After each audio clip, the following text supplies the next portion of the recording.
Hola escépticos curiosos, hoy vamos a desmontar nuestras certezas, porque si algo nos enseñó David Hume es que a veces lo que creemos saber no lo sabemos tanto.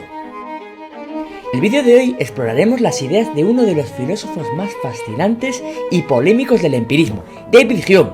Viajaremos al siglo XVIII, desentrañaremos cómo funciona nuestra percepción y descubriremos las leyes y críticas que establece Hume a toda la filosofía anterior. Una de las mayores críticas que establece Hume es a la del principio de causalidad.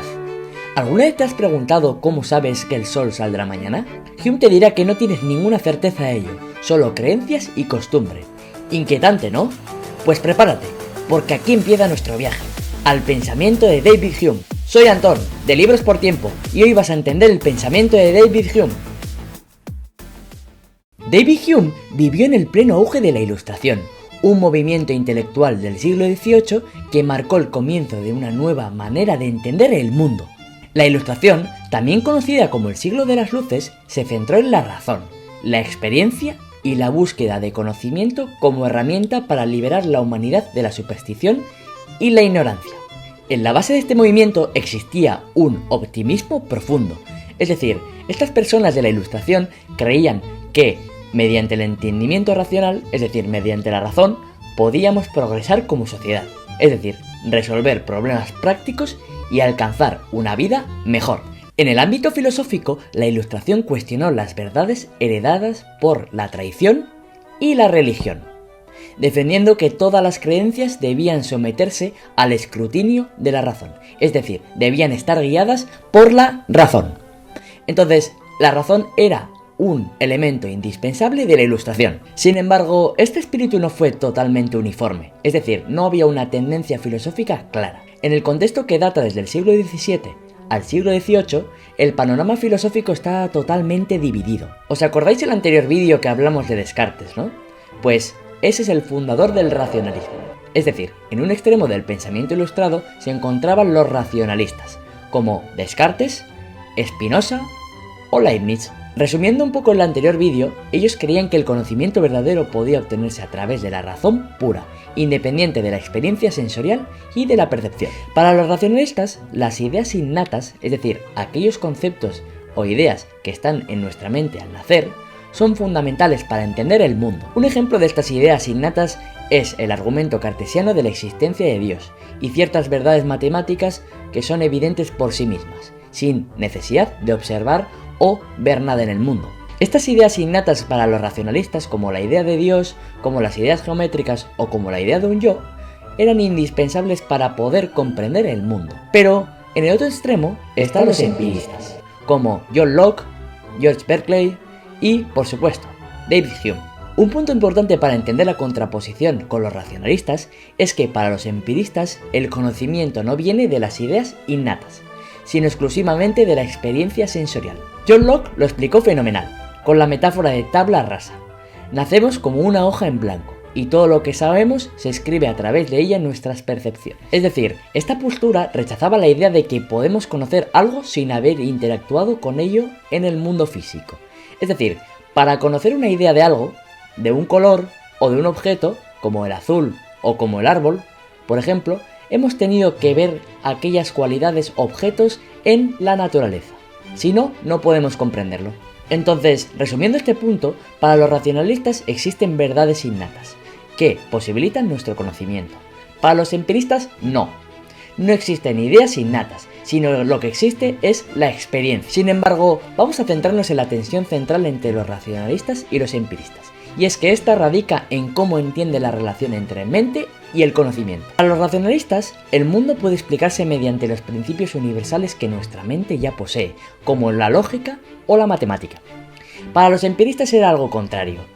Estas verdades universales no existen hasta que interactuamos con el mundo y recogemos datos a través de los sentidos. En este sentido, entonces, los empiristas se alineaban más con la parte del método científico que se basaba en la observación y la experimentación. Pero bueno, dejándonos de rollos. Si queremos resumir las características del empirismo, diría que son estas tres. Primero, todo conocimiento proviene de la experiencia. Es decir, nada viene por la divinidad, ni por ideas que tenemos al nacer. Segundo, todas las ideas complejas que tenemos en nuestra cabeza, piensa en cualquier idea como una idea de un objeto o alguna idea, por ejemplo la idea de justicia, se forman a partir de las percepciones sensibles. Lo que dice Hume o cualquier empirista es que para comprender esas ideas o pensar en general tenemos que percibir las cosas. Como, por ejemplo, para comprender la idea de un color tenemos que primero verlo. La tercera idea la vamos a explicar más hacia adelante. Pero para que os quede claro ya desde un principio, para Hume no existen certezas absolutas, solo probabilidades basadas en la experiencia. Vale, pero ¿qué quiere decir esto? Hume dice que no se puede estar seguro de lo que vaya a pasar en un futuro, sino que solo podemos hacer suposiciones y hablar de probabilidad. Seguramente tú no has entendido una mierda de lo que te estoy diciendo. Pero bueno, vayamos parte por parte y vamos a ver primero lo que pensaba Hume. Como ya hemos dicho, David Hume era empirista, es decir, todo el conocimiento humano se basaba en la percepción. Pero no todas las percepciones son iguales. Según él, estas se dividen en dos categorías principales: impresiones e ideas. Esta distinción es fundamental para comprender su filosofía. Las impresiones son las percepciones más vívidas y fuertes. Son nuestras experiencias directas. Es decir, como el calor del sol, el sonido de una melodía o el sabor de una fruta. Estas percepciones están relacionadas con lo que sentimos o experimentamos en el momento, de manera intensa y directa. Es decir, que estés viendo este libro de Hume es una impresión. ¿Por qué? Porque directamente lo estás percibiendo. Por otro lado, las ideas son como copias menos vívidas de nuestras impresiones. Son los recuerdos, imágenes o pensamientos que tenemos sobre esas experiencias. Es decir, recordad ahora la idea del libro o el libro que os he presentado antes. Entonces, eso es una idea. Cuando estás tirando de recuerdos, de pensamientos que ya hemos vivido o de experiencias que ya hemos experimentado. Para Hume, todas nuestras ideas, incluso las más abstractas, tienen su origen en impresiones. Si no puedes rastrear una idea hasta una impresión previa, entonces esa idea carece de fundamento real. Por ejemplo, la idea de un unicornio combina impresiones previas de caballos y cuernos, que hemos visto en la experiencia. Sin embargo, Hume también nos advierte que nuestra mente tiende a mezclar impresiones e ideas, lo que a menudo lleva a malentendidos o a creencias infundadas. ¿Esto qué quiere decir? Que muchas veces creemos que hemos visto o hemos percibido algo, pero que solo reside en una idea de nuestra mente. Este enfoque meticuloso para analizar nuestras percepciones es lo que convierte a Hume en uno de los pensadores más importantes del empirismo. Aquí es donde entran en juego las tres leyes de asociación, que explican cómo vinculamos las diferentes percepciones e ideas en nuestra mente, para formar un conocimiento coherente. Según Hume, estas leyes son principios naturales que rigen nuestra manera de pensar y están presentes en todos los seres humanos. Y estos son tres. El primero es el principio de semejanza, el segundo, el de contigüidad o el del espacio-tiempo. Por último, el de causalidad. La primera forma en que asociamos las ideas es mediante la semejanza. Cuando vemos un retrato, por ejemplo, nuestra mente conecta la imagen con la persona retratada. La similitud entre la imagen y el objeto real crea un vínculo automático en nuestro pensamiento. Siempre funcionamos por semejanza, y es por lo que logramos identificar aquellas impresiones que vemos con las ideas que están en nuestra cabeza. Es decir, logramos identificar todo lo que conocemos. Si por ejemplo te muestro otra vez este libro, sabes que es un libro, porque tiene la misma forma o materia o se parece a un libro. Es decir, funcionamos por semejanza. Segundo, también relacionamos las ideas según su proximidad en el espacio o tiempo. Por ejemplo, cuando recordamos un evento importante, nuestra mente tiende a evocar imágenes o experiencias cercanas a ese evento, ya sea el lugar donde ocurrió o lo que sucedió inmediatamente antes o después. Para que nos entendamos, toda acción o toda idea ha partido desde un espacio y tiempo determinado. Es decir, cuando obtenemos cualquier impresión o cualquier recuerdo, cualquier pensamiento, siempre ha estado enmarcado dentro de un espacio y tiempo. Por otro lado, la tercera asociación, que es la más poderosa y compleja, según Hume, es la causalidad. Esta ley de asociación nos lleva a relacionar dos eventos cuando creemos que uno es causa del otro. Por ejemplo, si tocas una estufa caliente y sientes dolor, tu mente asocia automáticamente el calor de la estufa con la quemadura. Vale, todos conocemos lo que es la causa y el efecto. Sin embargo, aquí Hume introduce una idea revolucionaria. La causalidad para Hume no es una verdad objetiva, sino un hábito mental. Solo la inferimos porque hemos observado repetidamente que ciertos eventos siguen a otros, pero no podemos estar seguros de que siempre será así. Esta crítica la trataremos más en profundidad, porque es una de las claves del pensamiento de Hume. Pero antes de tratar esta crítica que establece Hume a la causalidad, vayamos a comprender cómo se forma el conocimiento primero. Hemos explicado lo que son las impresiones y lo que son las ideas. Luego hemos explicado que hay 3 leyes de asociación. Estas leyes de asociación explican cómo nuestra mente conecta ideas y forman patrones. Pero, ¿qué hacemos con esas conexiones? Aquí es donde Hume profundiza, dividiendo el conocimiento en 2 tipos fundamentales. Primero, las relaciones de las ideas y segundo, los conocimientos de hecho. Es decir, esta distinción es esencial para su filosofía, ya que establece los límites de lo que podemos saber con certeza y lo que depende de la experiencia. Por un lado, las relaciones de las ideas se refiere a las verdades que son necesarias y universales, como las matemáticas o la lógica. Por ejemplo, la afirmación de un triángulo tiene 3 lados es algo que podemos saber con certeza, porque deriva de la definición misma de triángulo. Estas verdades no dependen del mundo exterior, ni de nuestra experiencia. La podemos deducir usando solo la razón. Por otro lado, el conocimiento de hecho, en cambio, se basa en la observación y la experiencia.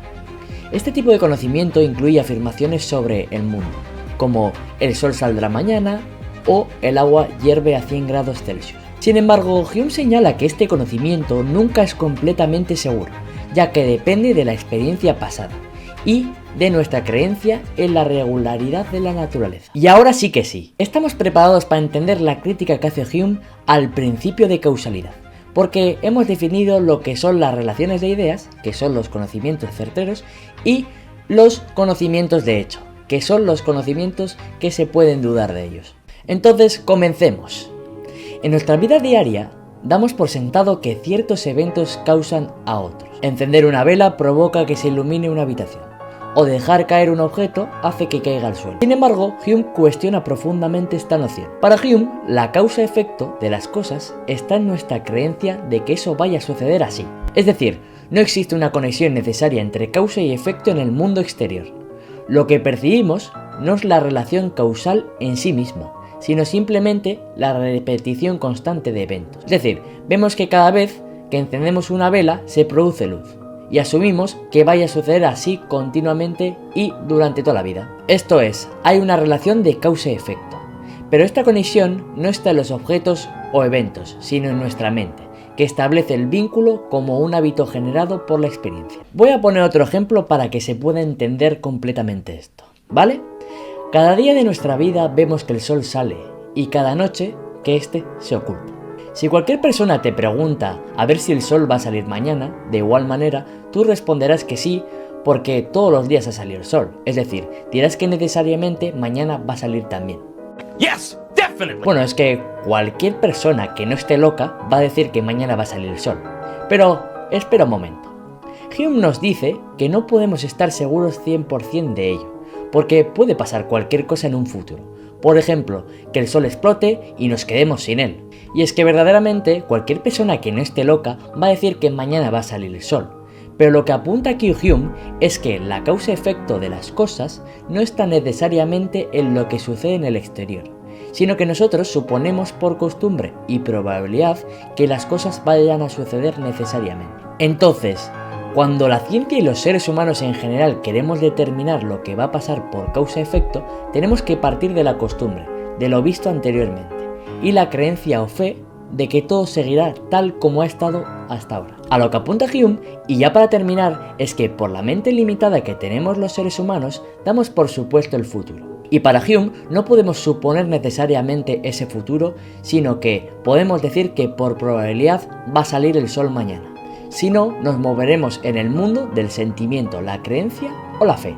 Para concluir, David Hume nos lleva a cuestionar lo que damos por sentado, desde el origen de nuestras ideas hasta cómo asociamos eventos y qué significa realmente conocer algo. Su visión radical del empirismo nos muestra que todo nuestro conocimiento se basa en la experiencia, pero también que nuestra mente, con sus hábitos y limitaciones, juega un papel crucial en cómo interpretamos el mundo. Hume no pretende que abandonemos nuestras creencias en la causalidad o en la ciencia, pero nos invita a reflexionar sobre sus fundamentos. Al mostrarnos que la causalidad no es más que un hábito mental y que el conocimiento basado en la experiencia nunca es completamente seguro, nos enseña a ser críticos, a aceptar la incertidumbre y a mantener una actitud humilde frente a lo que creemos saber. El legado de Hume trasciende la filosofía, marcó un punto de inflexión en el desarrollo de la epistemología y la ciencia moderna, inspirando a pensadores como Kant, que buscó responder a los desafíos planteados por su empirismo radical.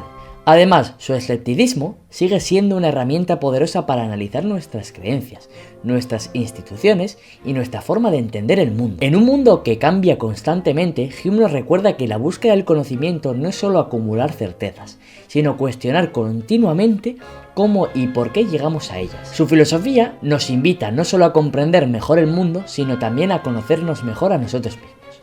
Espero que os haya gustado. ¡Adiós!